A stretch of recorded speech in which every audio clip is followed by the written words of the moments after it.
Today on an all-new Dr. Phil, his Russian fiancée You say she looks like your mother.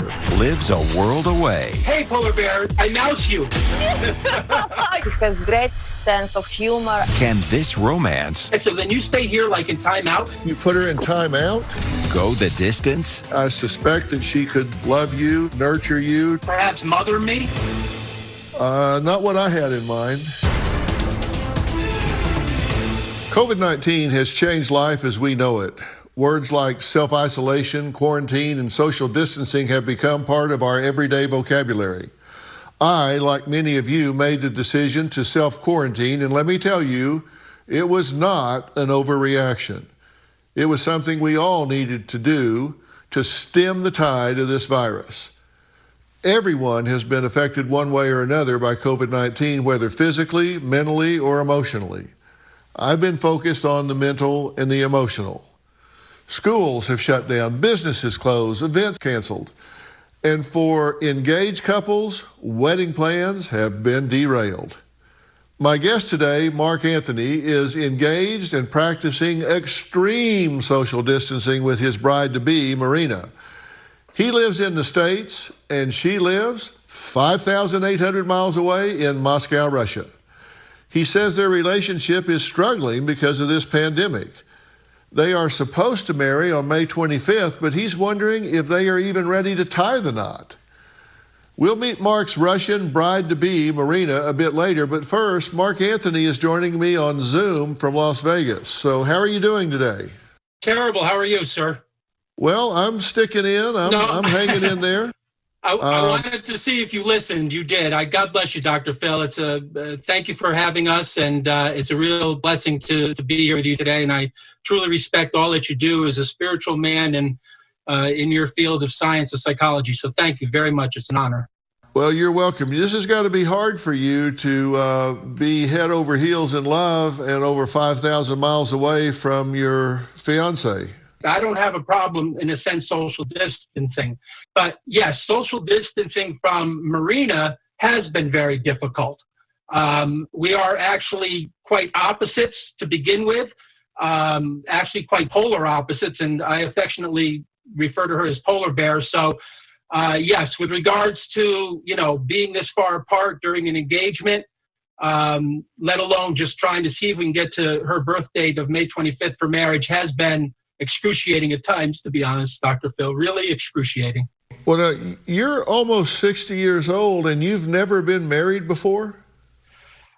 No, sir, because as lighthearted as this might sound, you have to have a fiancé to get married. You have to have a girlfriend to get a fiancé, and you have to have a date to get a girlfriend. And whether I was very, playboy, if you will, in my early years, or selective in my later years, or now almost desperate. No, I've had a couple engagements. None of them worked out. Why Marina? Why is she the one? Well, you know what? That's a great question. And if you ask me, I want to ask your professional and even personal opinion as a spiritual and blessed man. I'm sure you know of the expression casting lots. You know what that is, right? I do. Okay. Just to give you a quick little story, my mother's nickname, who was the most beloved woman in my life, her nickname was Lots, and she died on, it was actually 1982. She gave me this beautiful diamond horseshoe ring. She has an identical one that I always, thought was really cool on her.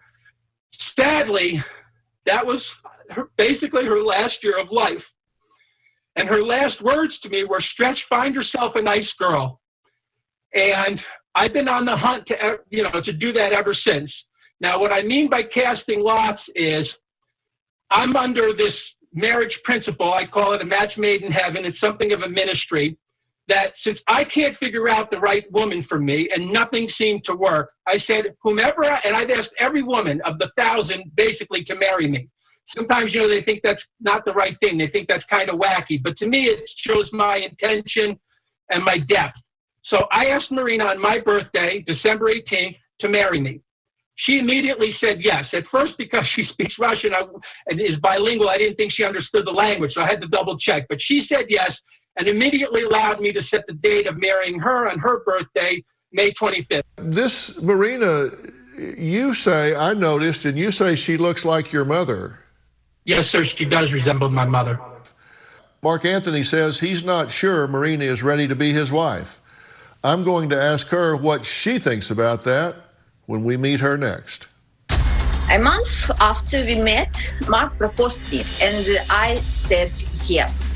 I love Mark, but I need to find a way to agree and find a balance.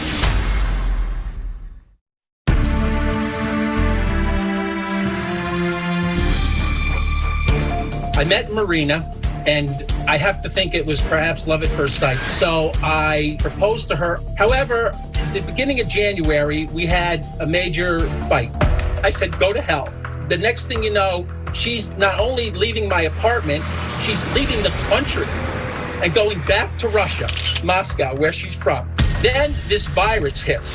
Now, we've been apart ever since then, and we're just begging you, please, Dr. Phil, help us with our marriage and with our lives. Mark Anthony and his Russian bride-to-be, Marina, got engaged after knowing each other for only 1 month. Now, Marina says it was love at first sight, so when Mark Anthony proposed, she said yes.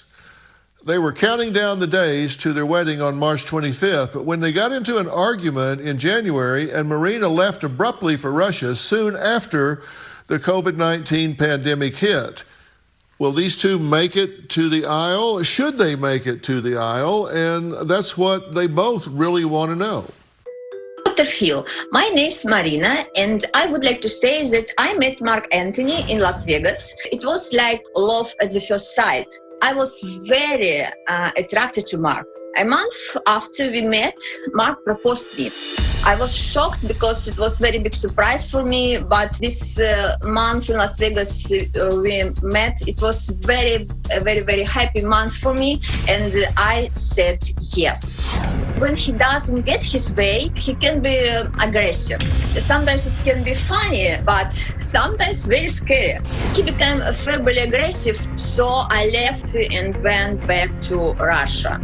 I love Mark, but we have difference of opinion, and he feels a wife should be submissive. But I think this is so last century. I'm independent in Mark, and I need to find a way to agree and find a balance. Now, Mark Anthony is joining us on Zoom from Las Vegas, and Marina is joining us from her home in Moscow.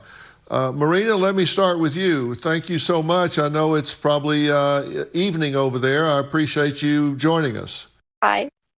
Now is evening in Moscow, and I'm very happy to see you, Mr. Dr. Phil. Uh-huh. Now, you and Mark knew each other for just 30 days, right? Yes, that's right. Okay, and how did you spend that 30 days? I met Mark in Las Vegas when I arrived in a few days, and I lived in my hotel, and I saw him in hotel, and you know, I can say when I saw him, I thought, wow, so interesting guy, and his brown eyes and smile, and I really liked him at the first sight. And I can say when he started to talk with me, I understood he has great sense of humor, and he showed me with compliment and jokes, and I understood I really like him. And he was very handsome for me, very handsome. Did he take you out on dates and take you to dinner? Yes. We changed the phone numbers, and the next day he called me and invite me to visit bowling. You say that he gave you a test. What was the test? It was a very stupid test, I think, because in my life it was absolutely the first time. This is so stupid story about Uber, and he said, okay, maybe tomorrow you will pay for my Uber if I go home. I said, okay. But next morning, I saw my balance credit card because I was in the country. I used, of course, Uber everywhere in Las Vegas. I was already 1 month, and I don't have a car, of course, in America. And I saw a balance of my credit card, and I understood that I haven't money already because I paid from my credit card for this Uber. And and I said, funny, honey, I'm sorry again, but I can't pay for your Uber because I haven't money. And then this time, Mark was so a little sad, and then we, I can say, we didn't speak about 2 days after this situation, but I didn't understand why. It was so. Did you pay for the hotel room and stuff, or did Mark pay Yes. for that? No. I paid myself for my hotels, for my and I pay for all my life in Las Vegas. I paid myself. Okay. And Mark, when you guys were together, did you have problems with money? Did the two of you argue about money as she's talking about? Yes. Well, hey, Polar Bear, it's my turn. Yes. I want you to know something. Polar Bear, I mouse you. So our buddy is here with us today. Okay, I remember this, my mouse. Okay. Dr. Phil, Marina's kind of has the story a little bit wrong. So just quickly, I proposed to her on my birthday. I'm grateful she said yes. That's enough of a gift for me. She had offered to get me a massage. Why don't you, if you have $50 on your Lyft account and I'll pay you back, why don't you just call Lyft for us so we can get places and go on dates? So that way I can see you. That's more important. So that's all that misunderstanding was. And then she refused to do it. She got upset about it. I said, honey, I think you misunderstood. It's just hurt my feelings a little bit that you didn't get me a gift, but that's okay. I don't need a gift. I have you. That's all I need. So then later, that's when it cropped up again in the beginning of January when I asked her for a lift, only because I don't have the app on my phone. And I wasn't after $7 for a ride. I just wanted her to do it. Yeah, so let me see if I understand this right. So you were asking her to call an Uber. You don't have the app, she does. You were asking her to call an Uber, and she didn't want to do that. And so you guys got into an argument over that, and she left with 30 days still left on her visa, and that's why she's in Russia now and you're here in the U.S. Yes, but I never wanted her to leave, Dr. Phil. No, I realize that. I just wanted to see if she would help with my work that day because I helped her with hers the day before to be a DJ by going to the convention. So that's all it was, and that was the test that I gave her. I said she allowed me to help her. Well, she just helped me by simply calling a Lyft. That was it. Not an Uber, just a Lyft. She didn't, and I took it. It hurt me. I said, then you stay here like in timeout, and I'll go to work without you today. And then our emotions got the better of us, and the next thing you know, I'm crying and depressed and a mess, and she's leaving the country. Look, we have to take a break. When we come back, Marina says Mark Anthony expects her to be a submissive wife. So what does Marina think about that? I'll ask her next.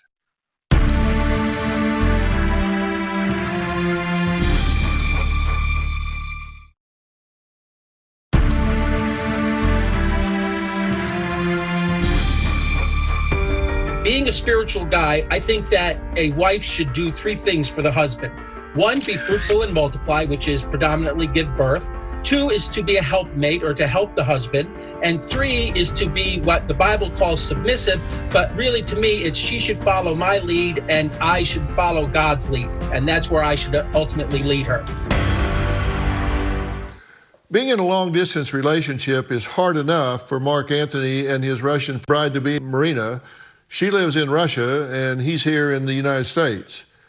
Now, add the coronavirus pandemic, and this couple is wondering when they will ever see each other in person again. They had plans to marry this May, but now Mark Anthony says their relationship is strained because they don't seem to have the same priorities. And Mark, I'm having trouble hearing you, and I'm having trouble understanding Marina. I understood there was going to be a translator involved. What happened to the translator? Well, we respect your work as a psychologist, so that's why I wanted you to kind of get the realistic nature of our relationship. We don't go around with a translator. I can speak to what Marina's, help you with Marina, and I do have a, bunch of questions, but we just. I understood everything she said. I'm sorry if you can't hear me. I'll try to speak more loudly.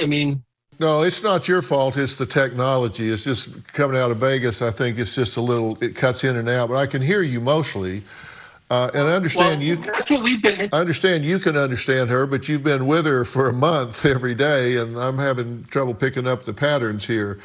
Well, that's, I think, a lot of our problems. So that's why I had a lot of questions just to ask you on our behalf, because she understands my language and I understand her. And this is the technology problem that I guess everybody might be going through. So I think a lot of our problems are misunderstanding. So I don't want to go over all of them if we don't have to. I just want your professional opinion on some things if we can do that, please. Yeah. Marina, tell me how you're spending your time in Russia.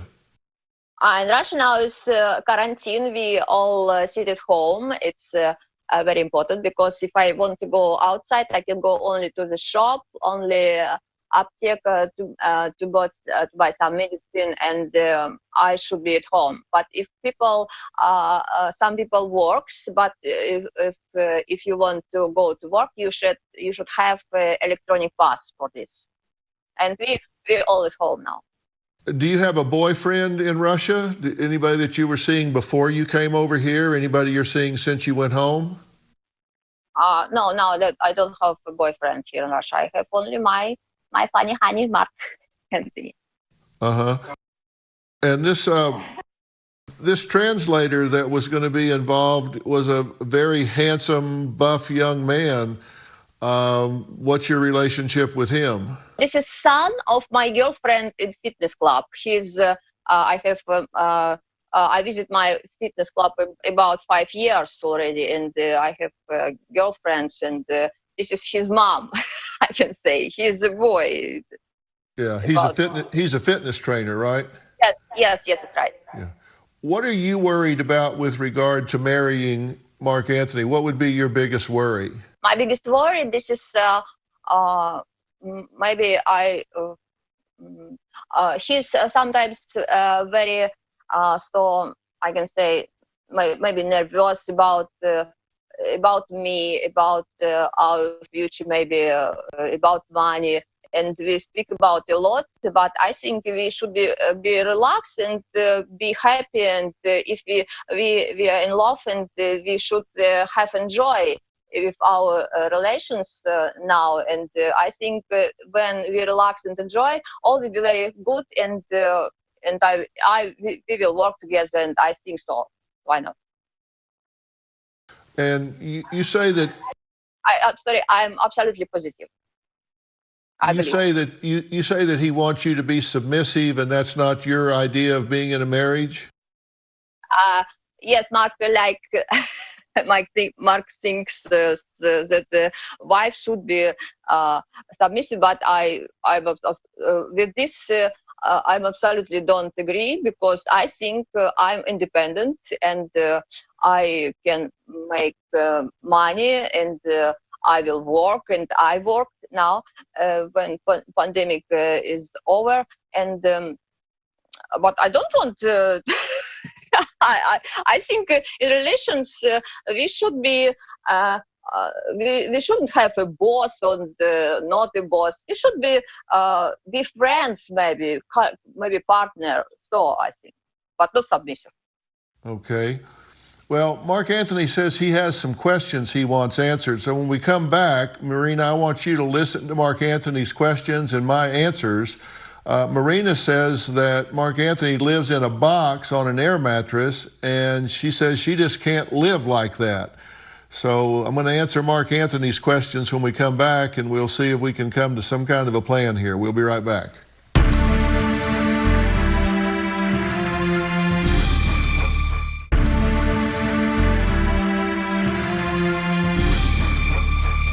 I have a really big heart, and I love everybody. And in fact, I often ask, and it's even been in a number of the thousands, women to marry me as soon as I first meet them. It's the first human relationship and institution. I believe it should be at the heart of every man. But I don't know enough about, psychology and marriage and human relationships. I've been single all my life.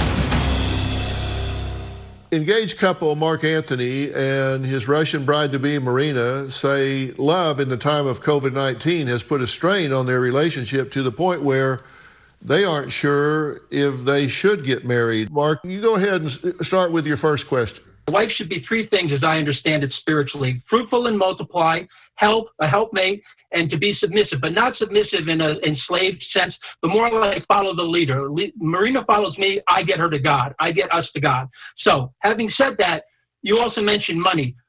Marina, what is, in your experience, the best working model for a marriage with regards to money? Because Marina and I have different opinions.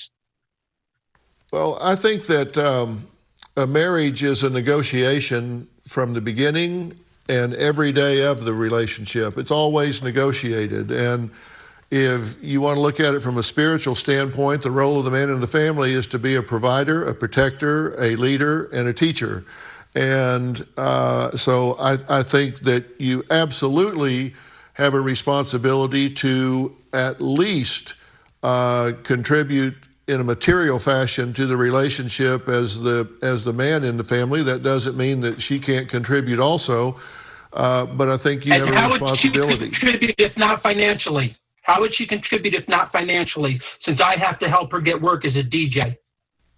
Well, you just outlined it yourself. You said that she is to be in a role of a supporter for you in all that you do. So I suspect that she could be a contributor in many ways in terms of helping you in your pursuits and the things that you seek to achieve, the goals that you put in front of you, to give you a soft place to fall, to love you, support you, to nurture you, to do all of the things that someone that you're in love with in a relationship would do. So almost in some ways, perhaps mother me? Not what I had in mind. No, but a wife, which could be, to me, would be a stronger relationship if it's mother, daughter, I'm her father figure. I mean, she doesn't have a father, I don't have a mother. I mean, we should completely help one another, though, correct? Apart from, let's say, her working as a job, maybe like also around the house? Well, I would think that both of you would contribute in every way that you could to make something work. I don't think relationships are 50-50. I think they're 100-100. I think both of you do everything you can to make the relationship work. Okay, now you had mentioned it's a negotiation. So I have asked Marina to sign a document with regards to tithing, but I don't want to get into that now. I have a prenuptial agreement, but not like I think other people's. You have more experience. I don't know what a normal prenup looks like. How can I encourage Marina to sign this prenup that's more or less just a paper document that our marriage is not going to be about money, but it's going to be 100-100, and that we help each other? Well, I'm looking at your marriage testament right now, and what do you think? I think sounds more like vows than a prenup to me. This is something you wrote years ago, right? When I first wanted to get married, but the primary part of it is the financial part, because spiritually it could just be her, me, and God on the beach, and I'm content. But like you said, it's a negotiation. It's a legal binding document. I mean, Marina and I have really opposite views on money. So I'm of the belief 50-50. Marina's of the belief I pay for everything and she's just there. And I'm like, you have to at least work or help. Don't you agree? Well, didn't she pay for everything in Las Vegas? No, I did.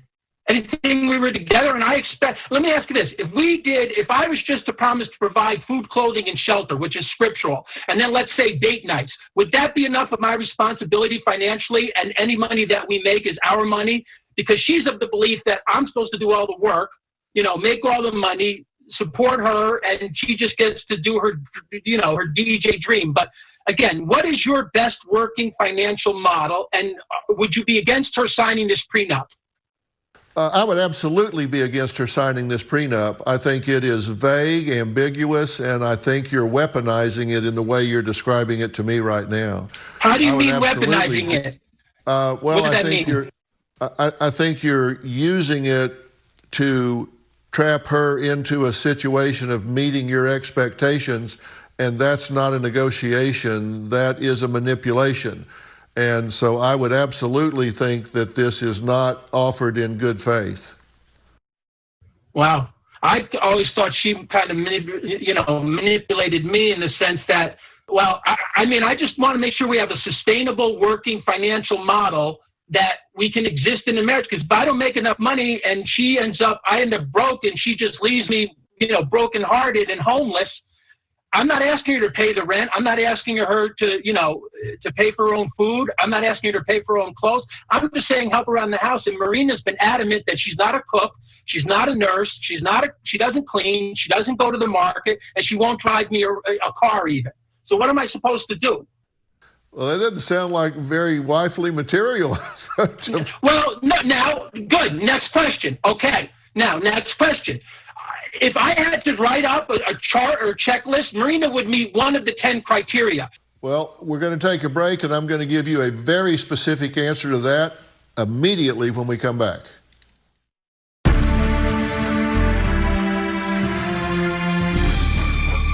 Mark Anthony and his bride-to-be, Marina, plan to marry in May, but Marina says the borders in Russia are closed, and who knows when it will be okay to travel again.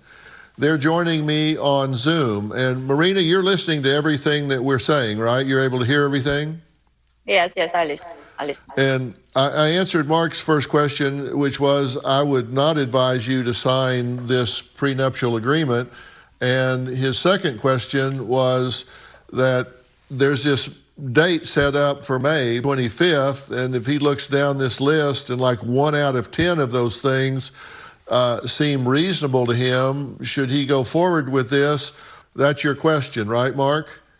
Well, okay, even if Marina doesn't fit the checklist, I'm going on a leap of faith because of the dates, because I love her, because I have seen growth in her, and I believe we can save each other. So is that, to me, that's all that a marriage needs. And I am afraid of divorce because I don't ever want to get divorced, ever. So your question is, do I think it's reasonable to move forward on this May 25th date? Yes. Absolutely, unequivocally not. Absolutely not. Not even a close call. To get married and make it work, you two have a lot of premarital work you need to do before you even have a remote chance at success when you get married. What can you do to help us? If Marina is motivated to move forward in this relationship towards marriage, and let me ask you, Marina, are you comfortable getting married on May 25th based on how things are now? I think now in this situation, I think it's not so comfortable because virus and all is closed. I don't know how to do it physically. I don't know. But it would be cool if we get married on my birthday. But I don't know how to make it now in this situation with virus. Okay, well, let's take the virus out of it. Let's say that somebody could wave a magic wand and COVID-19, the coronavirus, just disappeared. That wasn't an issue. Would you be comfortable getting married based on what you know now on May 25th? Maybe I think we need a little more time to know each other, maybe. Uh-huh. Well, you say that Mark is nags and talks too much, that he's depressed and anxious and cries if he doesn't get his own way and is unstable emotionally with you, that he's jealous. Yes. Would you want those things worked out before you committed to a relationship? No, I think it's jealous is good sometimes, but not too much, because sometimes Mark is very jealous to my, for example, Instagram, to my WhatsApp, and with whom I speak, and I think it's too much. But jealous sometimes is good feelings, I think, but I am jealous too sometimes. Right. You said that he gets aggressive and violent and says that you're a Judas and sends you to hell. Yes, it's true. When we speak about money, he is sometimes very aggressive. And yes, and some last times she called me Judas and go to hell, but I don't understand why, because I don't want to pay 10% from my income only for this. Yeah, and then he says that you're not really committing in terms of being a working partner in the relationship and pulling your weight as a partner. So the question is, are you willing to be negotiable on those things? Well, Mark said he had 4 questions. I've addressed 2 of them. After the break, I want to hear the other 2. We'll be right back.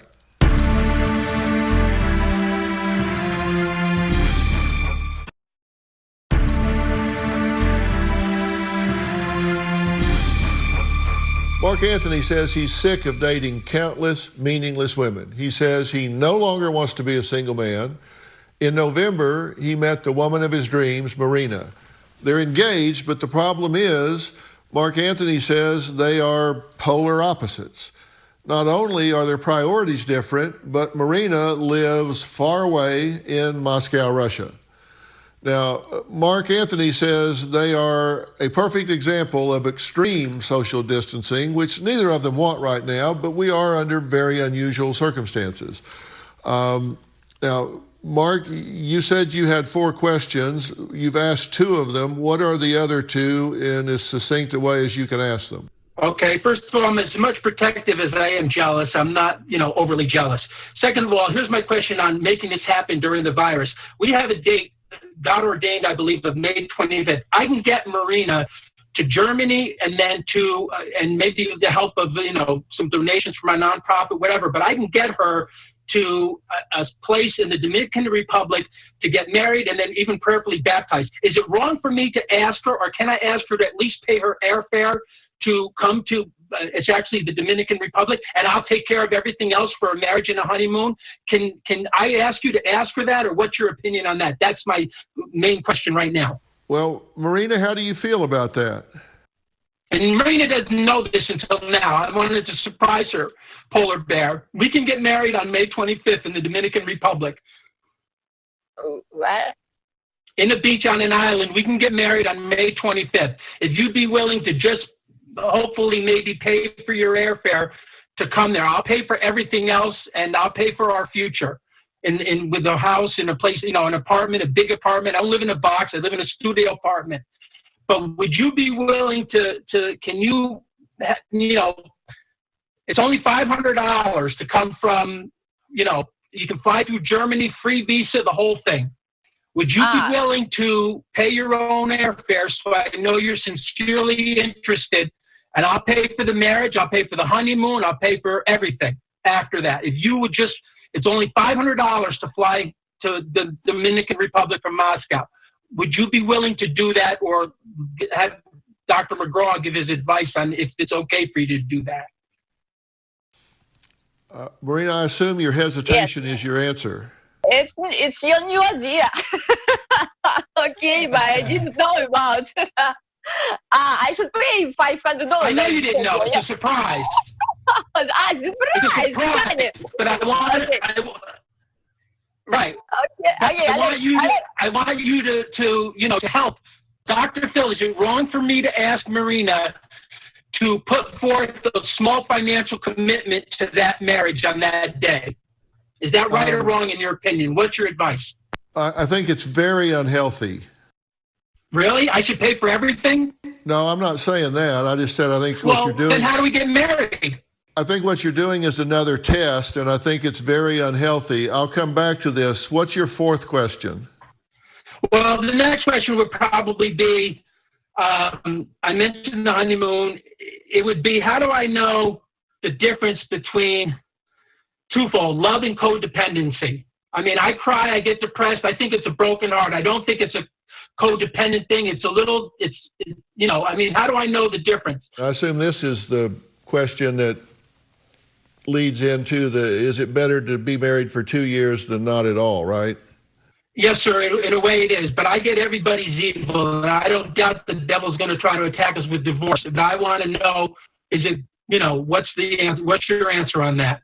All right, so should this couple get married on May 25th, whoever pays to get wherever, I have one answer for these last two questions, and I'm going to give it to them and make myself very clear when we come back.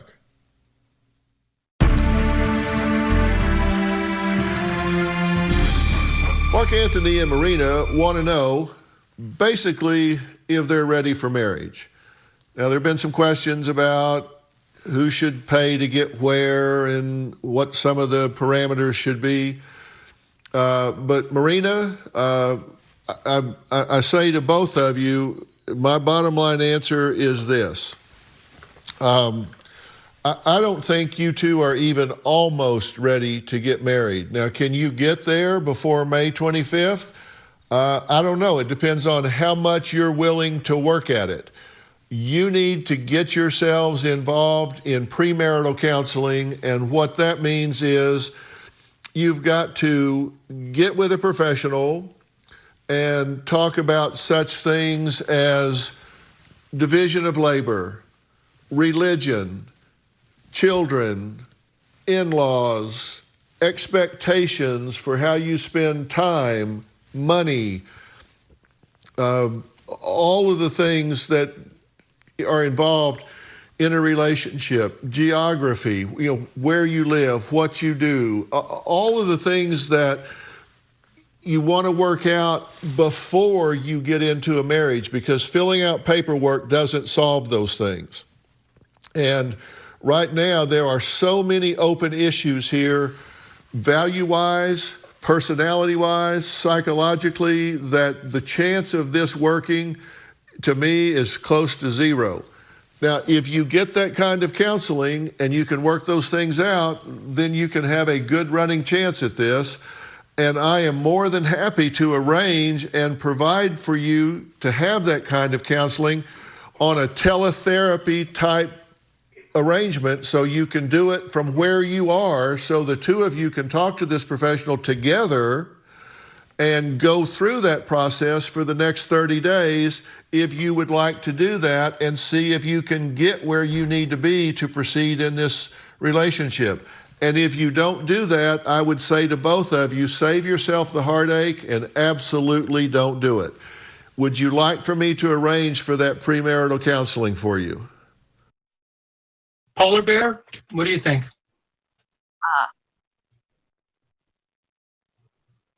Did I you think- understand? I understand, but not all. Can we? I think we should work about a lot things. Yes, about such questions like children, where live, how work, Right. and yes, it's right. But yes, we are all adult person, and I think we can do it together. Why not? Yes. Well, I think we can do it. It's probably just like a phone call like this, like a Skype with somebody instead of Dr. Phil. Do you understand? We can talk to somebody who's going to help us, but somebody other than Dr. Phil, but like this over video before May 25th. Is that okay with you? If we give that a try? Yes, we can try. I think yes. Okay. Dr. Phil, Marina said yes. I'm open to it. I don't doubt, that we need help, but I just want to ask, can we just end it after we get married? I mean, I don't want to bring a third person into our relationship. Is that wrong of me to think that? That's between where's the you. balance? That's between you and the counselor, and I'll arrange it, and you guys can work it out. If you want to do it, and if you don't. But I'll leave that up between you and the counselor. We're out of time, and I'm going to have to stop. But I really strongly recommend you give this a shot, and if it works out for you, I really pray that it does. And if it doesn't, then you'll at least know that you gave it a serious, hard look. Well, we appreciate that. We're going to put everything online, and if you want to have us back as a married couple, we'd love to help you or serve you or be with you or do anything to thank you for this time. Your time is more precious than money, and you gave us yours, and I just want to say God bless you and thank you. Thanks so much. All right, I want to thank my guests today, and for more information about today's show, you can log on to drphil.com, and don't forget, you can check me out on Facebook, Instagram, YouTube. We'll see you next time. So long. Bounce, bounce, all the girlies bounce. Take 'em to my house, turn the party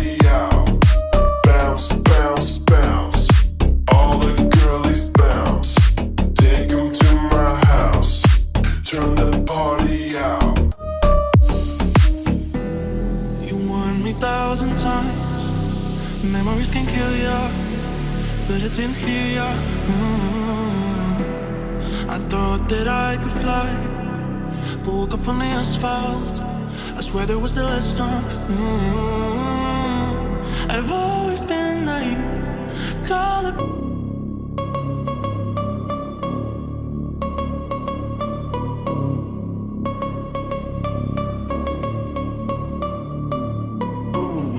You know we gon' get it.